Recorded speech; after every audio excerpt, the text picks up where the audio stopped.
Let's talk to Stephen Woolfe, Director of the Centre for Migration and Economic Prosperity. Stephen, very good morning to you.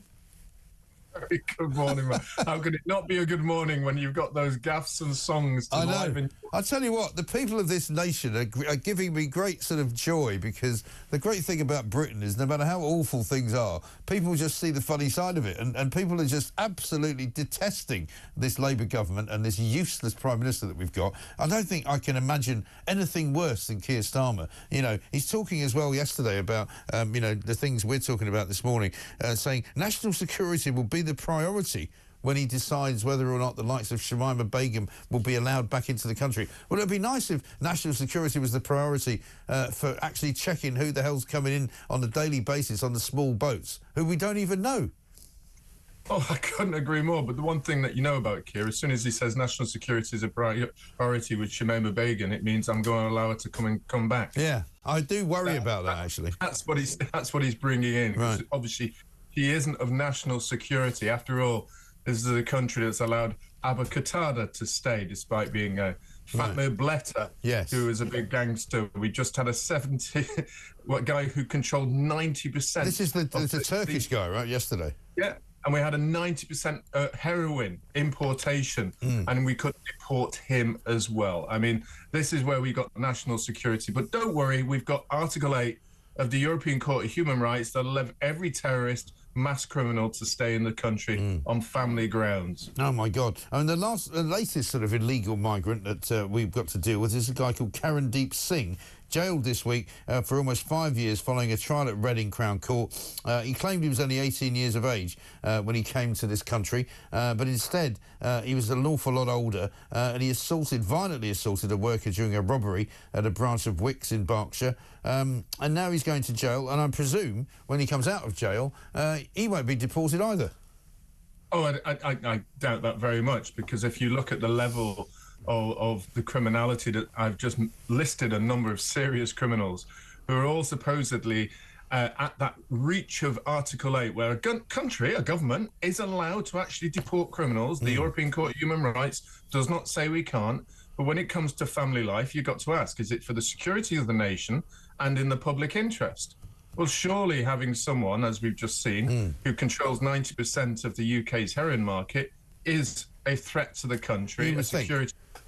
You would think. So a guy that simply attacked someone with whatever it was at B&Q, I don't think will even reach, you know, the idea that the court will say or will even consider it as a. So there's no doubt whatsoever that we're so weak in terms of the way that we interpret the law in this country, and we're so weak in being able to challenge it, that this person, when he gets released, will be allowed to stay. No, of course. I mean, looking back on the first 6 months or so of this government's activity, shall we say, on migrants, there's been an awful lot of meetings, announcements. In fact, Cooper's been talking about, you know, doing deals with Germany to find outboard motors somewhere in the middle of the Rhine Valley. You know, they've done deals with Iraq to sort of try and stop them from exporting anybody here. They've tried to do deals with other countries which will somehow stop people from crossing the channel. Oh, absolutely not. I mean, it's still got over 36,000 people that have arrived on the boats there in Gove. And if we've got to be worried there, Mike, and we're looking at this Europol and border control of Europe, who are suggesting there is another 250,000 people that have crossed the border this year into Europe on the western and eastern Mediterranean routes. And we know that when that happens at those levels, they're going to find themselves to 4 countries: Germany, Italy, France, and of course ourselves. So next year will be just as bad. When he talks about being able to stop the gangs are simply laughing at him, because at this Christmas they'll be celebrating having at least another £500 million in their bank accounts, due to the fact that we haven't got a deterrence policy to stop them from leaving France in the first place. And of course, when they get here, if they're a criminal, particularly those of the Albanian sort that we've seen recently, who are convicted of big crimes, when they are deported, they're allowed to come back, as a carousel of crime is allowed to continue here in this country. Right, because you do see an awful lot. You do see an awful lot of stories, don't you, of characters who get deported but just come back. It's almost as though, you know, it's a boomerang effect. It's not like they have to worry about whether or not they're going to be able to get back in. They just get back on another boat and sail across the channel, and bonanza, here they are again. Yeah, that's so much so they don't even need to pay themselves or their own gang to allow them to get onto a boat at Calais. They just simply fly in or get somewhere else in the back of a car. I mean, this is how nonsensical here. And what I find farcical, and I think the British people are entitled to this opinion, is that if we've got our security services alleging we've got masses of far-right rising in this country, and in their words, I mean, I'm sure the word isn't correct in any way, and then we're going to arrest people and put them in prison for years on the basis of a tweet, I think that's where they can't stop people coming across who are genuinely serious criminals and genuinely what security services are doing. I think they're choosing the easy option and the option for the optics of the politicians. Yeah.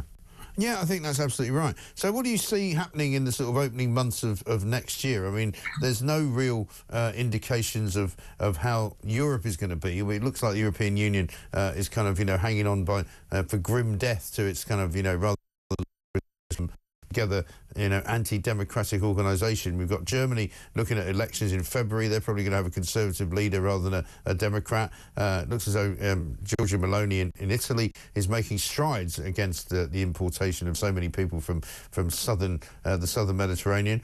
But what do you see happening? Well, I think the AfD are certainly going to grow ground in the German elections. But the way that they're working in Germany is to make sure that they will not succeed in the way that they want. Meloni is making some ground, but there is also a lot of European Union pressure on her not to do most of the things that she wants. I haven't seen really much coming out of the Dutch government. They're working behind the scenes to work with countries like Hungary to try and change the European Commission's rules on border control. And I do think that they'll start to come out stronger with deportation. But in this country, we won't follow that. What we'll start with is going to be the embarrassing period of 3 cases on the 20th of January that we know about. So certainly the Southport murder trial will begin. There'll be also the attack on the soldier that will happen, and obviously the councillor that threatened to slit the throats of individuals. All those 3 trials are going on, and they'll set the agenda for January. But going forward, I don't think anywhere up to March that we're going to see anything on immigration from the Labour government, because they're going to be so intoxicated with that. The impact of the economy, as you've been talking about early on in the show, is going to get more disastrous. We're probably in a recession in the next quarter. And so that's what's going to, and of course, what happens with Trump. That is going to be a major first 3 months that'll occupy that, when our brilliant, of course, the wonderful Lord Mandelson now as our ambassador, being able to talk to Trump and do a deal with ourselves. I just can't see that happening. No. I mean, not to be trusted is Mandelson. I mean, at least he's got a bit of political talent, unlike most of the people in the government currently. And he is the sort of ultimate chameleon, isn't he? He'll probably be just more than happy to involve himself going to lots of very, very expensive steakhouses in Washington, D.C. I'm sure I know the ones he's going to go to. Stephen, have a great Christmas. Good to see you. Thank you very much indeed. Centre for Migration and Economic Prosperity. Stephen's the director.